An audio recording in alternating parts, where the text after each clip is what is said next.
Acts chapter 23. Paul, looking intently at the council, said, "Brethren, I have lived my life with a perfectly good conscience before God up to this day." The high priest Ananias commanded those standing beside him to strike him on the mouth. Then Paul said to him, "God is going to strike you, you whitewashed wall. Do you sit to try me according to the law, and in the violation of the law order me to be struck?" But the bystanders said, "Do you revile God's high priest?" And Paul said, "I was not aware, brethren, that he was high priest. For it is written, you shall not speak evil of a ruler of your people." But perceiving that one group were Sadducees and the other Pharisees, Paul began crying out in the council, "Brethren, I am a Pharisee, the son of Pharisees. I am on trial for the hope and resurrection of the dead."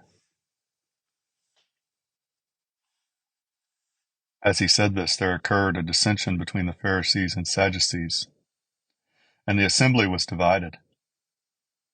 For the Sadducees say there is no resurrection, nor an angel, nor a spirit, but the Pharisees acknowledge them all.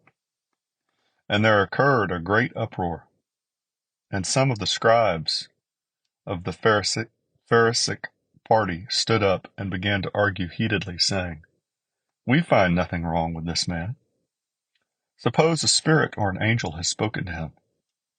And as a great dissension was developing, the commander was afraid Paul would be torn to pieces by them, and ordered the troops to go down and take him away from them by force and bring him into the barracks.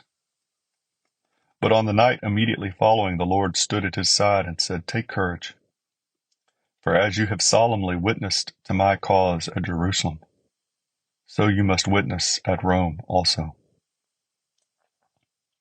A conspiracy to kill Paul. When it was day, the Jews formed a conspiracy and bound themselves under an oath, saying that they would neither eat nor drink until they had killed Paul. There were more than 40 who formed this plot. They came to the chief priests and the elders and said, "We have bound ourselves under a solemn oath to taste nothing until we have killed Paul. Now, therefore, you and the council notify the commander to bring him down to you, as though you were going to determine his case by a more thorough investigation.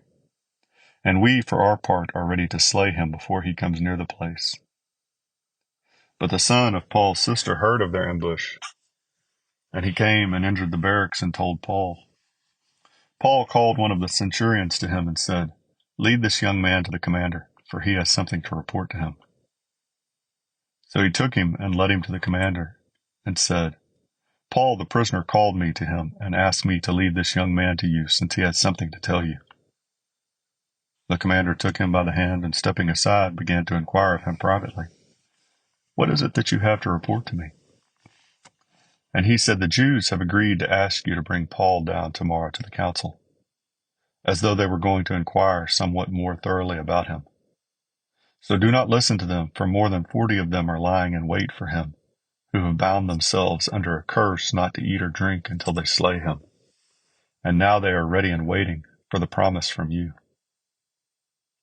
So the commander let the young man go, instructing him, "Tell no one that you have notified me of these things." Paul moved to Caesarea. And he called to him 2 of the centurions and said, "Get 200 soldiers ready by the 3rd hour of the night to proceed to Caesarea with 70 horsemen and 200 spearmen." They were also to provide mounts to put Paul on and bring him safely to Felix the governor. And he wrote a letter having this form: "Claudius Lysias, to the most excellent governor Felix, greetings.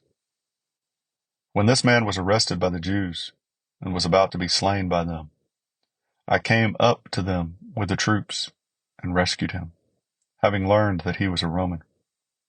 And wanting to ascertain the charge for which they were accusing him, I brought him down to their council. And I found him to be accused over questions about their law, but under no accusation deserving death or imprisonment. When I was informed that there would be a plot against the man, I sent him to you at once, also instructing his accusers to bring charges against him before you. So the soldiers, in accordance with their orders, took Paul and brought him by night to Antipatris. But the next day, leaving the horsemen to go on with him, they returned to the barracks.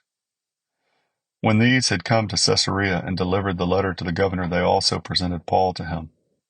When he had read it, he asked from what province he was, and when he learned that he was from Cilicia, he said, I will give you a hearing after your accusers arrive also, giving orders for him to be kept in Herod's praetorium.